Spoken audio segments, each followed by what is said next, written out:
De l'ose, une pierre calcaire taillée à la main, une technique ancestrale, un savoir-faire d'excellence que peu d'artisans maîtrisent encore.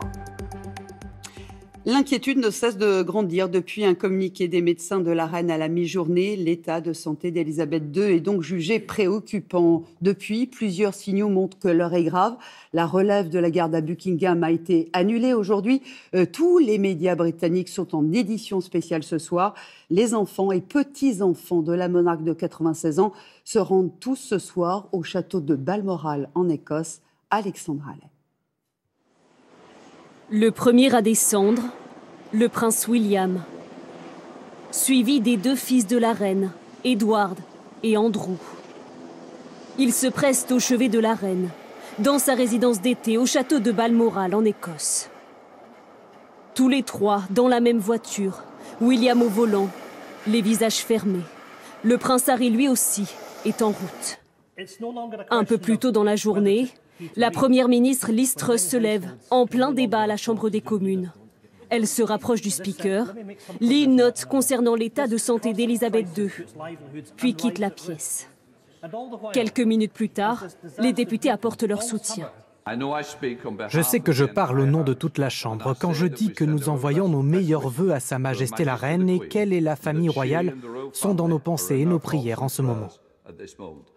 Aussitôt, Buckingham publie un communiqué.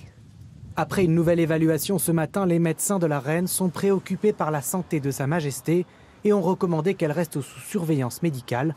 La reine continue à se sentir à l'aise et reste à Balmoral. La dernière image de la reine, c'est celle-ci, il y a tout juste 2 jours. Amaigrie mais debout, lorsqu'elle officialisait la nomination de Liz Truss au poste de première ministre. Depuis l'annonce, de nombreux Britanniques commencent à se rassembler devant les grilles du palais. Tous retiennent leur souffle.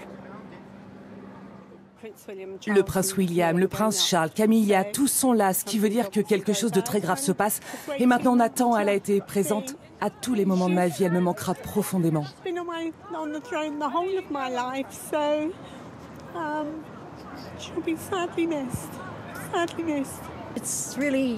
C'est vraiment poignant.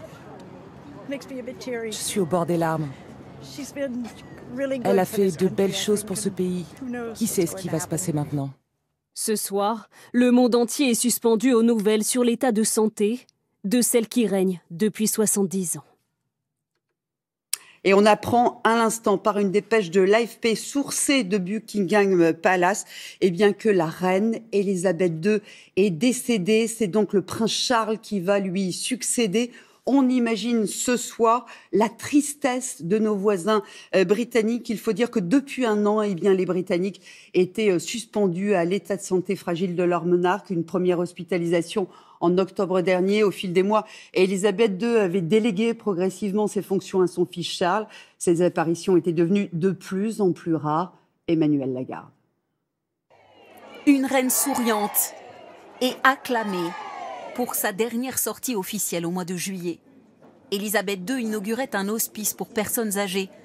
Une image qui se voulait rassurante 1 mois après le jubilé. Pendant ces 5 jours de fête, suscitant la liesse dans tout le pays, la reine n'avait fait que de très courtes apparitions. Le moindre de ses déplacements semblant pénible. Elle avait même dû renoncer à assister à la messe célébrant ses 70 ans de règne. En mai, seule la couronne de la souveraine rejoignait le palais de Westminster pour le traditionnel discours du trône. Le prince Charles remplaçant sa mère dans ce rôle pour la première fois. Très marquée par le décès de son époux Philippe l'année dernière, Elisabeth a montré des premiers signes de faiblesse dans les mois suivants. En octobre 2021, la reine est hospitalisée pendant 2 jours, suscitant l'inquiétude du pays. Buckingham n'avait donné aucune précision, se contentant d'un bref communiqué. Bien sûr, les membres de la famille royale souhaiteraient que leur santé reste une affaire privée. Mais dans ce cas, il s'agit de la santé de la souveraine, qui fait partie du pouvoir exécutif. Depuis, le palais se contente d'évoquer les difficultés de mobilité de la reine, pour justifier des apparitions désormais décidées au compte-gouttes, souvent le matin même. Mais aussi longtemps qu'elle l'a pu, Elisabeth a fait fi des appels au repos de ses médecins, montrant comme toujours son absolu dévouement à la couronne. Voilà, je vous rappelle donc qu'on vient d'apprendre le décès d'Elisabeth II. Vous allez voir des images en direct du château de Balmoral, là où elle est décédée, désormais entourée de sa famille qui est réunie donc en Écosse. Et puis cette foule qui commence aussi à se masser devant Buckingham Palace à Londres, où l'on retrouve Ambroise Boulez. Bonsoir. On imagine ce soir le choc, la tristesse des Britanniques. Oui, le drapeau sur le palais de Buckingham vient d'être mis en berne il y a quelques minutes à peine, en même temps que le palais de Buckingham publiait un communiqué où il annonce donc la reine est morte en paix cet après-midi au château de Balmoral. Ici, la foule qui s'était rassemblée depuis le début d'après-midi, depuis ces premiers communiqués du palais qui évoquaient l'état de santé préoccupant de la reine et qui était très inquiète, eh bien, la foule est devenue soudainement assez silencieuse. Tout le monde est choqué, sonné. On sent que c'est un repère dans ce pays qui vient de disparaître. Une monarque qui a régné sur ce pays pendant, rendez-vous compte, 70 ans. La plupart des Britanniques n'ont connu qu'elle comme reine. Et ce soir, on apprend par un communiqué, par un drapeau mis en berne, que ce monarque ne régnera plus. Elle est déjà d'emblée remplacée par le prince Charles. Le communiqué évoque que le roi Charles et la reine consort resteront à Balmoral ce soir pour veiller auprès du corps de la reine Elisabeth qui vient donc de mourir. On vient de l'apprendre. Ici, je vous décris un petit peu l'ambiance parce qu'on est au milieu de toute une série donc, de médias étrangers du monde entier qui sont rassemblés ici. Et donc, c'est l'ambiance, on sent vraiment qu'on vit un moment historique. Effectivement, moi, en direct avec vous, Ambroise, c'est vrai que en 70 ans, la reine Elisabeth II a traversé toutes les turbulences, celles de l'histoire et celles de sa famille. Toute sa vie, elle a été guidée par le sens du devoir, servir la couronne et les Britanniques. On revient sur ce parcours hors norme en tant que monarque et en tant que femme. Mathieu Boisseau. Une page d'histoire qui se tourne. L'expression souvent galvaudée s'applique cette fois pleinement à Elisabeth II. De ses premières prises de parole en public, bien avant son couronnement, à ses ultimes discours, presque tous les Britanniques, même les plus anciens, n'ont connu que la reine. Plus long règne de l'histoire de la couronne, témoin de la marche du monde. Elisabeth ne pouvait imaginer une telle vie lors de sa plus tendre enfance. Elle grandit certes dans la famille royale, mais sans devoir régner a priori. Sa vie s'écrit d'abord en noir et blanc et sous les bombes. La princesse connaît le blitz nazi et se forme à la conduite de véhicules militaires pendant la guerre. Déjà, la conviction d'un destin public dans cet engagement solennel. I declare before you all that my whole life, whether it be long or short, shall be devoted to your service and to the service of our great imperial family to which we all belong. À l'origine, le trône est promis à son oncle Édouard VIII, mais il renonce en 1936 pour vivre son amour avec une Américaine divorcée. S'il n'avait pas fait ce choix, Elisabeth n'aurait peut-être jamais été souveraine. Après l'abdication, c'est son père George VI qui devient roi. Mais la santé du roi est fragile. Le voici le 31 janvier 1952, saluant son héritière qui s'envole pour le Kenya avec son mari Philippe depuis l'aéroport de Londres. Sans le savoir, il se voit pour la dernière fois. Le monarque meurt 6 jours plus tard. Elisabeth rentre en urgence vêtue de noir. Son heure est venue. Elle a 25 ans. Son couronnement est un événement majeur, retransmis à la télévision, en mondovision pour la première fois dans l'histoire. Une cérémonie grandiose en l'abbaye de Westminster. L'archevêque de Canterbury prend la couronne de Saint-Édouard sur laquelle étincellent plus de 1000 pierres précieuses. Il l'élève à la vue de tous. La foule scande l'un des premiers « God Save the Queen » qui lui est consacré. Amoureuse de son cousin éloigné, le prince Philippe, qui deviendra son époux pour la vie, Elisabeth est aussi mère de famille. 4 enfants, Charles, Anne, Andrew et Edward. Et comme dans toutes les familles, il y a des drames. Le tour de force d'Élisabeth II aura été de rebondir après toutes les turbulences, même la plus violente, la mort de la princesse Diana en 1997. Accusée d'insensibilité, tombée au plus bas dans l'estime de sa population, Sa Majesté est contrainte de s'adresser à ces sujets, presque une forme d'excuse. What I say to you now, as your queen and as a grandmother, I say from my heart. First, I want to pay tribute to Diana myself. She was an exceptional and gifted human being. Depuis, toutes les images témoignent d'une immense popularité qui ne l'a plus jamais quittée. Lors de son jubilé d'or en 2002, pour fêter un demi-siècle de règne, puis lors du jubilé de diamant en 2012, 1 million de personnes encore au rendez-vous. Ou lors de son 90e anniversaire à elle, en juin 2016, marqué par une impressionnante liesse populaire.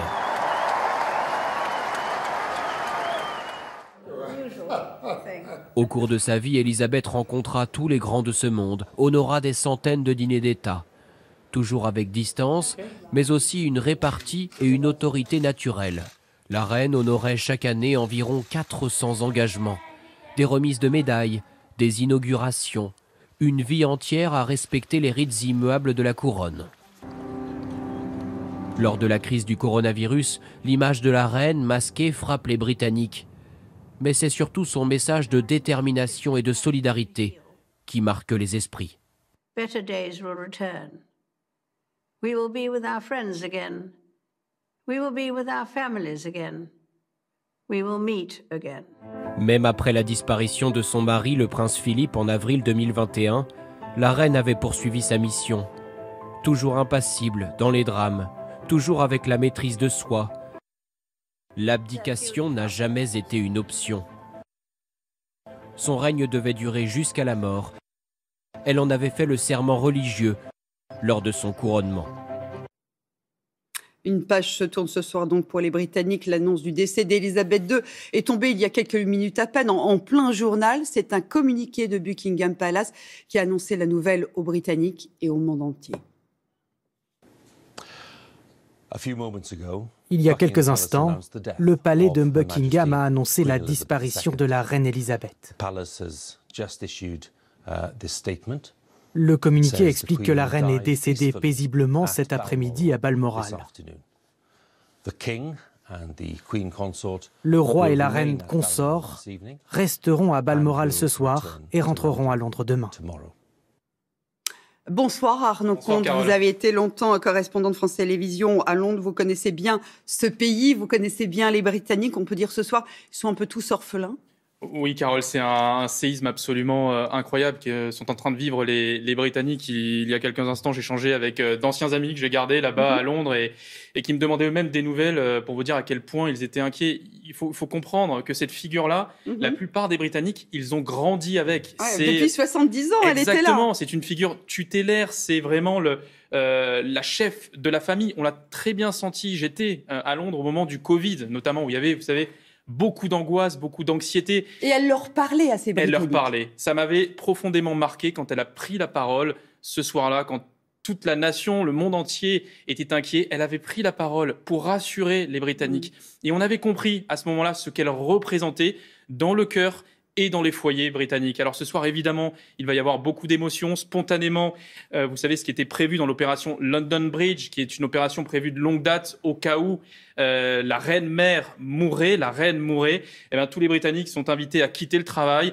Il va y avoir maintenant un deuil national. Les Britanniques ne vont pas se rendre au travail. Ils vont tous converger vers Buckingham Palace pour rendre hommage à la reine Elisabeth II. Ouais, justement, l'avis de décès sur les grilles de Buckingham Palace, c'est bien ça, c'est sur les grilles? Oui, ça fait partie du protocole. C'est ce qui était prévu dans ce qu'on appelle donc ce que je vous disais London Bridge, qui est en fait, si vous voulez, tout ce qui va se passer à partir de maintenant, à partir de l'instant où la mort de la reine est annoncée. Il va y avoir une période de 12 jours de deuil national durant lesquels les Britanniques vont rendre hommage à la reine. Il va y avoir évidemment tous les drapeaux, l'Union Jack qui vont être en berne. La vie va quelque part, Carole, s'arrêter au Royaume-Uni, littéralement s'arrêter pour rendre un vibrant hommage à celle qui a tant apporté au peuple britannique. Alors vous disiez que cet hommage, il a été préparé de très longue date, on y a pensé dès les années 60. Tout pareil pour la succession finalement. C'est le prince Charles désormais qui prend la suite. Exactement, et dès l'instant où la mort de la reine est annoncée, le monarque désormais officiel du Royaume-Uni, c'est prévu ça dans tout le modus operandi de ce qui va se passer désormais. Le prince Charles est officiellement le roi du Royaume-Uni, même s'il ne sera couronné que dans quelques mois. Par exemple, Élisabeth II avait dû attendre 16 mois avant d'être officiellement couronnée après la mort de son père, George VI. Et effectivement, et Camilla sera reine consort. Et c'était une déclaration très forte de la reine en février dernier. Oui, exactement. Camilla sera reine confort. Et puis, l'héritier de la couronne et du trône britannique sera désormais William, donc qui prendra la succession une fois la mort de son père, donc le prince Charles, qui, il faut le rappeler, parce qu'on nous pose souvent la question, est-ce qu'il est possible que le prince Charles abdique pour laisser la place à William, qui a une image un peu plus glamour, plus populaire? Eh bien non, parce que le prince Charles, il attend ça. C'est pas péjoratif de dire, il a été programmé pour ça, il l'attend depuis des années, c'est lui et lui seul qui va prendre la relève. Vous restez avec nous, Arnaud. C'est vrai que nous aussi, on a des liens particuliers avec la Élisabeth II. Elle entretenait, elle aussi, un rapport particulier avec nous, avec la France. Elle maîtrisait notre langue et était capable de faire même de l'humour en français. Elle a connu 10 présidents de la République, de René Coty à Emmanuel Macron. Et sa dernière visite officielle, elle remonte à juin 2014. Mathieu Boisseau. De René Coty à Emmanuel Macron, Élisabeth II n'a pas seulement traversé l'histoire de France, elle en fait partie. Rencontre avec chaque président depuis son couronnement. La reine aime l'Hexagone, qui le lui rend bien. La preuve en 2014, lorsqu'elle traverse la Manche pour le 70e anniversaire du débarquement, star incontestée parmi les chefs d'État. Puis saluée chaleureusement par le public lors de sa visite à Paris. La reine y répond depuis l'Élysée, dans un français impeccable. Je me rappelle le plaisir que j'ai eu à découvrir ce beau pays pour la première fois et à cultiver à mon tour une grande affection pour le peuple français. C'est en effet en France, en 1948, alors qu'elle est encore princesse, qu'Élisabeth mène son premier déplacement officiel sans ses parents à l'étranger. Remontant les Champs-Élysées, la princesse se rendait au milieu des acclamations d'un Paris qu'il avait déjà adopté. La Seine, le château de Versailles, déjà, Élisabeth s'exprime en français. Elle l'a appris pendant son enfance dans l'entre-deux-guerres, sa seule langue étrangère. La France et la Grande-Bretagne. À l'époque, s'intéresser à l'allemand n'était pas une option. En matière de relations internationales, la reine a été élevée avec l'idée que pour le Royaume-Uni, la France est une porte d'entrée, en traversant la Manche bien entendu, sur le reste de l'Europe. Voilà pourquoi Élisabeth II a toujours pris soin de s'entretenir avec les présidents français, René Coty et surtout Charles de Gaulle, qu'elle invite en 1960. Respect pour l'homme de la résistance, la reine était aussi engagée pendant la guerre. C'est ainsi que le général de Gaulle a retrouvé Londres 20 ans après. Le général refusera malgré tout l'entrée du Royaume-Uni dans le marché commun. Après l'anglophile Georges Pompidou et Valéry Giscard d'Estaing, dont le salut de style monarchique amusera la souveraine, c'est avec François Mitterrand que la complicité est la plus forte. Ici au moment d'inaugurer le tunnel sous la Manche, ouvrage symbole des liens franco-britanniques. Franchir Channel dans une confortable voiture, la vôtre, madame. Jacques Chirac, Nicolas Sarkozy, accompagnés de Carla Bruni à la révérence parfaite, François Hollande et Emmanuel Macron ont eux aussi pu mesurer l'affection de la souveraine pour l'Hexagone. Un pays dans lequel elle s'est rendue plusieurs fois à titre privé pour visiter des haras, en grande passionnée d'équitation. Et on retrouve Valérie Astruc en direct de l'Élysée. Bonsoir Valérie. Emmanuel Macron a d'ores et déjà réagi.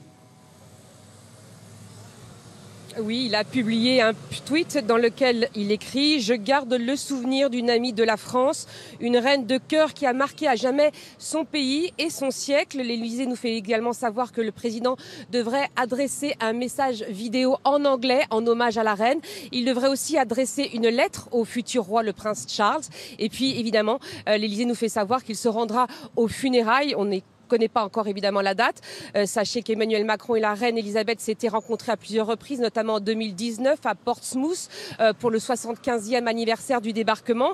Ils s'étaient vus également en 2019 au sommet de l'OTAN et en 2020, le président avait eu un entretien téléphonique lorsqu'il s'était rendu à Londres avec la reine en français pour célébrer le 60e anniversaire de l'appel du 18 juin. Et puis pour son jubilé, eh bien, le président avait également publié un message vidéo en anglais dans lequel il parlait de la reine comme le fil d'or qui lie nos deux pays. Il lui avait également offert un cheval de la garde républicaine. C'est dire si les liens entre la reine et la France par l'intermédiaire du président français sont forts. Merci beaucoup Valérie. Donc la reine Elisabeth II qui s'est éteinte, dit-on, paisiblement à Balmoral, au château de Balmoral en Écosse, désormais entourée de toute la famille qui l'a rejoint, ses enfants, le prince Charles qui est devenu donc qui prend la suite du trône et les petits-enfants qui sont là aussi.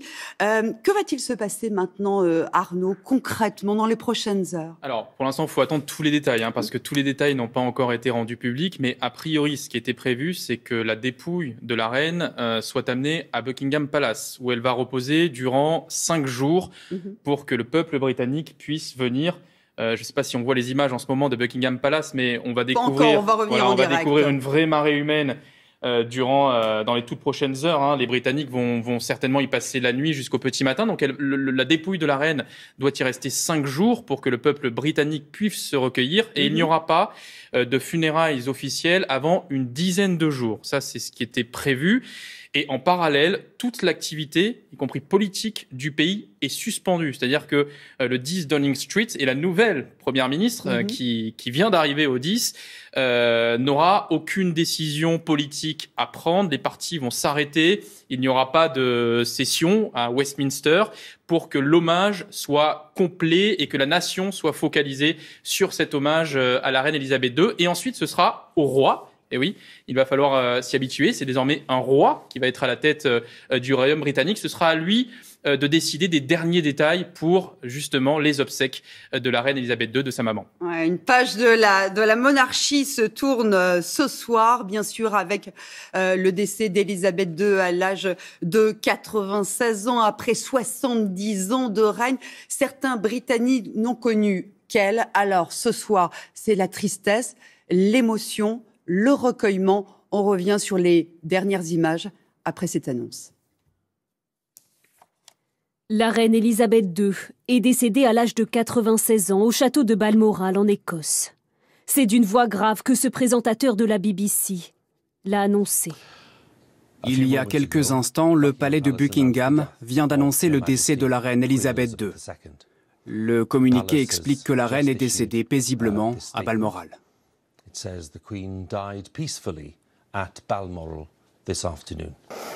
À la mi-journée, toute la famille royale a commencé à converger à son chevet dans sa résidence d'été. Le prince Andrew, Edward dans la même voiture, William au volant, les visages fermés. Le prince Harry, lui aussi, les a rejoints un peu plus tard. Plus tôt dans l'après-midi, la première ministre Liz Truss se rapproche du speaker, en plein débat à la Chambre des communes. Elle lit une note concernant l'état de santé d'Elisabeth II, puis quitte la pièce. Quelques minutes plus tard, les députés apportent leur soutien. Je sais que je parle au nom de toute la Chambre quand je dis que nous envoyons nos meilleurs vœux à Sa Majesté la Reine et qu'elle et la famille royale sont dans nos pensées et nos prières en ce moment. Depuis l'annonce de son décès, une foule de Britanniques s'est amassée devant les grilles du palais. Ce soir, le monde entier pleure celle qui a régné pendant 70 ans. Édition spéciale tout de suite dans le journal de France 2. Excellente soirée à vous. Bonsoir. Retrouvez toute l'info en continu sur le canal 27.